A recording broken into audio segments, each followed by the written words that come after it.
Day 2 of the Dusi Canoe Marathon takes the paddlers from Dusi Bridge down to the heart of the enormous Inanda Dam.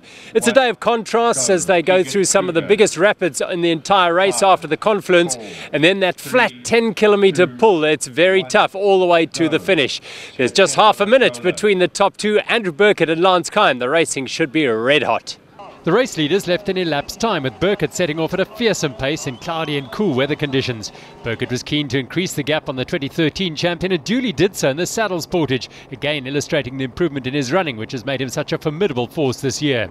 Kime was under pressure to try and make up time, but lost time on saddles when he dropped a paddle, and then had a very scary moment at Washing Machine Rapid, just after the confluence of the Mzanduzi and Mgeni rivers. Third place Benelo Kwela, a superb runner, used the brutally tough Nyumeni portage to try and close the 90-second gap to Kime.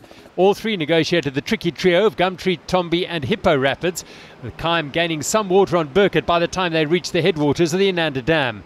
But the four-time champion turned on the afterburners over the 10 kilometres of flat water to open up a significant lead and cross the line in 2 hours and 59 minutes for his second stage win in a row. Kime was 5 minutes and 4 seconds back.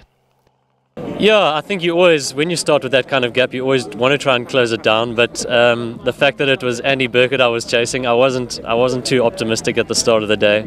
We know day 2 is a paddling day, and Andy Burkett's unbelievably strong at paddling at the moment. Laura O'Donoghue continued her awesome return to the race with a storming win in the women's race to further increase her lead over Epworth schoolgirl Canna Peak.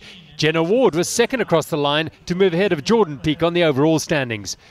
The Dusi community was shocked later in the day by the news of the death of 57-year-old Heine Jordan after he and partner Neil Smeyer had got into difficulty at a rapid late in the race. Well, it's going to take a lot to stop Andrew Burkett from claiming a 5th Dusi title as he races from Inanda Dam down to Blue Lagoon on day 3. Of course, the big challenge there is the Burma Road Run, where Benelo Kwela will be really, really strong.